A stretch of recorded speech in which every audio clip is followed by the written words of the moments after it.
All right, my backpack's my sole friend. I give up, so be it. Clark walked out of this fate-unchanging hell resignedly.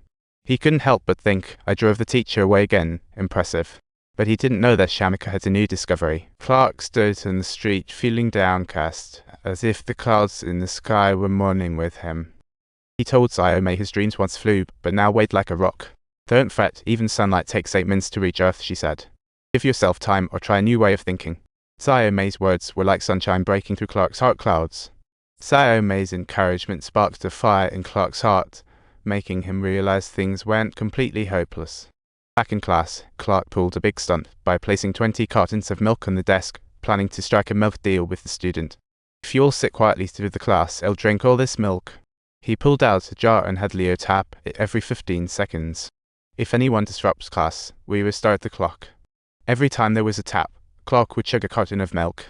The student suddenly got interested, eagerly anticipating the milk fountain from the teacher and hoping to see him make a fool of himself. However, some students habitually made noise, resulting in a chorus start over from the class. Crisp tap rang out, and Clark gulped down a carton of milk as the students united like never before. In the classroom, the only sounds were Clark teaching, Leo tapping, and Clark chugging milk. 5 cartons, 10 cartons, 15 cartons. As time gradually passed by, the milk on the table gradually dwindled, and Clark's belly gradually swelled. The students didn't feel sorry for him. Instead, they cheered excitedly as they watched. Clark seemed on the brink of bursting, but he merely took a breather and downed all 20 cartons of milk amidst the students' cheers. Suddenly, Clark felt a wave of discomfort. His belly started to dance, sending students into a frenzy. And just like that, this bunch of eager students actually made it through an entire class. Clark's method truly worked. To blend in better with the students, Clark joined in a jump rope challenge during recess, and they slowly began to accept him. Little did he know that Clark's jump rope skills were hilariously awkward, making the students burst out laughing with every fall. Everyone was curious about this teacher's childhood, but Clark wanted to convey that perseverance can lead to achieving goals. After 7,749 attempts, Clark finally mastered jumping rope. As he and Shamika jumped like the wind, the principal poured cold water on his excitement, saying, "These students are the bottom of the barrel. Hurry up and boost their growth." The principal's words were as chilling as a winter breeze, while Clark's conviction burned like a blazing flame. He bravely rebutted the principal, "I will help every student pass their exams, or I'll willingly accept punishment."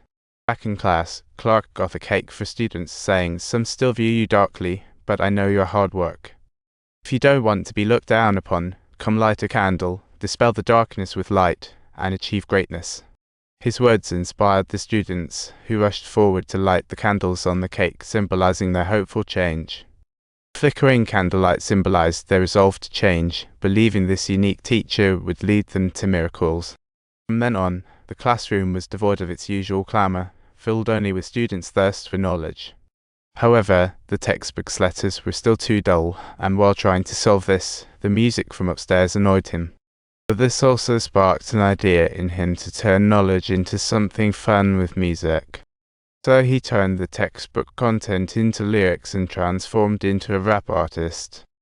We start from Montana, the first president during the Anglo-French War. This explosive sense of rhythm had the students having a blast, enjoying learning while soaking up knowledge. Even the top students in a neighboring class were envious, as Clark's unique teaching method was like a key unlocking the treasure trove of knowledge. Students' grades soared like rockets, with over 90% scoring as in the midterm. For the few students with weak foundations, Clark also gave individual tutoring, but just when things seemed smooth, Shamika brought the new problem. Although Shamika was the brightest in class, he never did homework, which clearly wasn't a sustainable plan. Clark chased after Shamika to his home, discovering his mother was always working overtime and had relatives help during the day. On the sweltering afternoon, Clark took it upon himself to cook dinner for Shamika, hoping to help him focus on his homework. When Mom returned and saw the situation, she mistook Clark's gesture as mockery and even complained to the principal the next day. Clark quickly explained, "I just wanted to help Shamika with his homework. I don't want his talent to go to waste." His financially struggling mother believed her daughter had no right to chase dreams.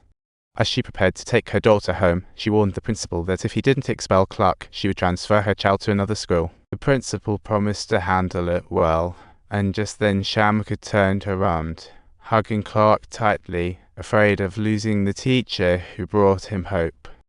After the mother and daughter left, unwilling to quit, Clark chased them, and the mother urged him not to give the child false hopes.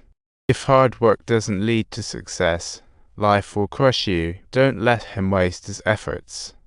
But Clark firmly believed that Shamika possessed talent and was even a natural-born leader. Eventually, the mother was touched by Clark's sincerity, began to reflect on her attitude, and decided to give Shamika more time to study.